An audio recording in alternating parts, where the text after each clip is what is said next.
All right. I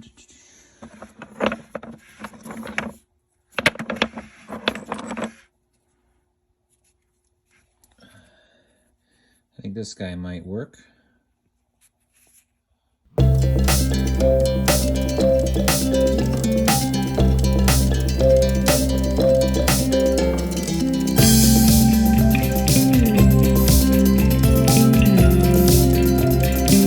So we'll wet this stone and see what it looks like. It's a Petoskey stone. There we go. I think this will clean up nicely. This is just some mud and silt over this area, so I'll kind of round that out, and this pattern should pop up really good. I'm gonna kind of cut this down so it's not as thick, but and then I'll be taking away some material here. What I'm gonna make is a wine stopper. So after we get this piece all ready, I'll get a little spot on the bottom kind of flattened out to get one of these guys. I'll show you. There we go. This is just a dirty one I have around here for kind of sizing things up, but it'll go on the bottom. I'll get it epoxied in, and actually it'll go that way. It'll look pretty nice. So that'll just have a little flat spot for that to go on the bottom. You'll see what I mean when I get to that point.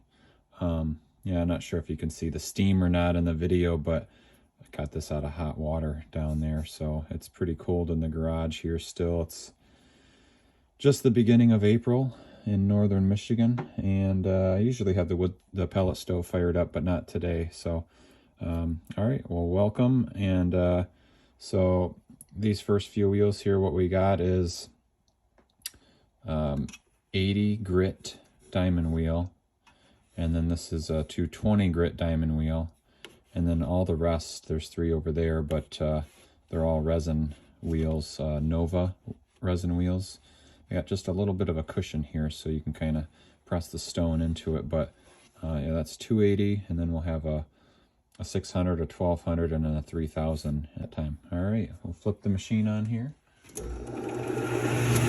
I'm gonna work as fast as I can because I have kind of cold water that's coming down in my water feed system.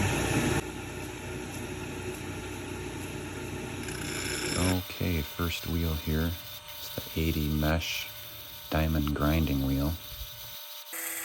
Now, depending on the stone and what you're making, what shape, etc., this wheel typically can take the longest, especially on a stone like this that can have pits and grooves and things that you want to make sure you grind all the way down to and just slightly past. Otherwise, you're not going to get the opportunity to after you leave this wheel. Actually, to put it more accurately, you will have the opportunity. You'll just have to basically come all the way back to this first wheel and start over because you'll have to run it down the line again. Alright, I got the basic shape now, and now I'm going to flatten out this bottom. That way the stopper has a nice flat surface to go up against when I glue it. That'll happen after I drill. I'm going to drill into it just a little bit so that can set in there nicely. Alright, I'm going to grab this really quick. I'll take the threaded portion out and see how well, just to test it here, how well it sits up against there. That looks pretty good. Alright, going to move on to the next wheel here. This next 220 diamond grinding wheel. As far as I can see, it mostly helps to remove all of the marks that get put into the stone from the first 80 grit wheel. Unnecessary step, because if you were to just jump right to the first resin wheel, the 280, you'd be on there forever trying to remove all of the fine lines and marks from the first wheel. Well, I imagine if you're watching this video, you probably have heard of or are somewhat familiar with Petoskey stones, but just in case you're not, its real scientific name is Hexagonaria Percarinata. It's approximately 350 million year old fossilized coral. Now, I have heard on the rare occasion of this being found in other places, but primarily around the Great Lakes and specifically Michigan. They can be found along beaches and the coastline of the eastern and western part of the Lower Peninsula, and definitely parts of the UP. Years and years ago, I used to live in the Pigeon River Forest, which is a little bit north of Gaylord, Michigan, and would go through walks in the forest, and I would find these Petoskey stones just going for walks in the most random places, really nowhere near a body of water. So all those millions of years ago, when those glaciers moved through this entire area, it basically deposited all these fossils, coral, all throughout this entire region. Now, unless they have an amazing pattern, they're typically pretty hard to spot when it's just regular, dry, sunny outside. They're best and easiest to find after a nice storm, and the patterns are very prominent and it's easy to see the stone. Okay, well, I am at the last wheel here on this 3000 grit, and let's take a closer look at the stone. Very nice. I'm happy with how this turned out. This is definitely going to be a nice one. Again, I'm going to take the stopper portion and just show you what this will kind of look like once it's all said and done. So for the next step, I'm going to use a drill bit that's just slightly larger than the threaded portion that goes into the stopper. And I'm going to drill down approximately quarter inch, maybe 3/8 of an inch deep, and just enough to make sure that threaded portion can set in the stone and everything lines up and looks good. Very important when drilling these and really any stones to use water, whether you're drilling or cutting them or sanding them like we were just doing. They'll just get too hot. With something like this, won't be long before the stone will just crack. So you got to have water in there to keep it cool, keep the bit cool, keep the stone cool, and usually drill's pretty easy. All right, gonna test the depth here to make sure this sets in all the way. There we go, perfect. All right, next step here is we're going to take it to the buffing wheel.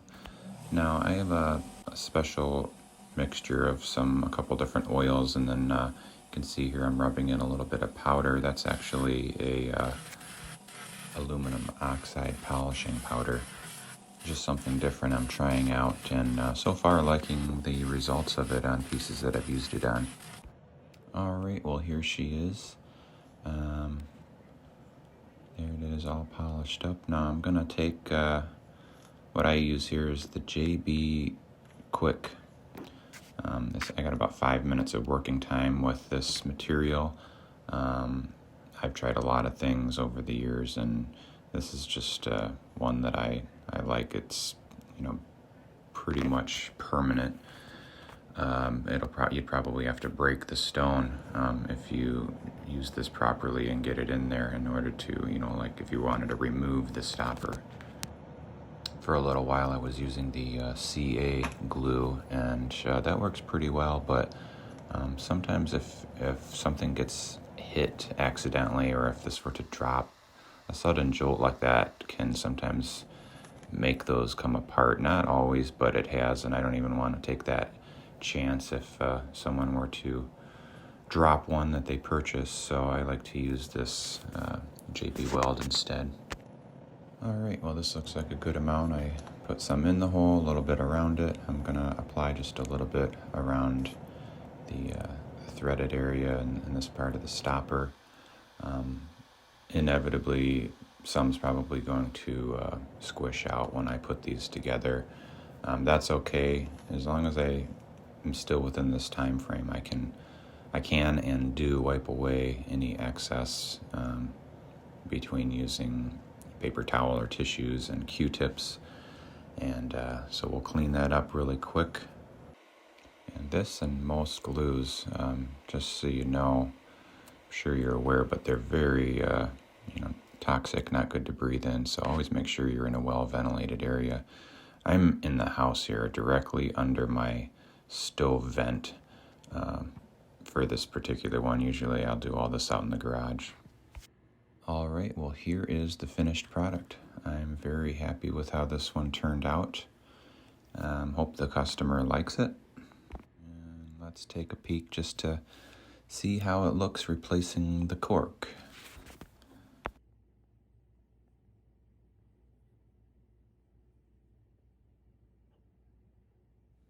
Beautiful. Looks great. All right, well, thanks for joining as I put together this wine stopper. I hope you learned something. If not, hope you were at least entertained. And we will see you in the next video.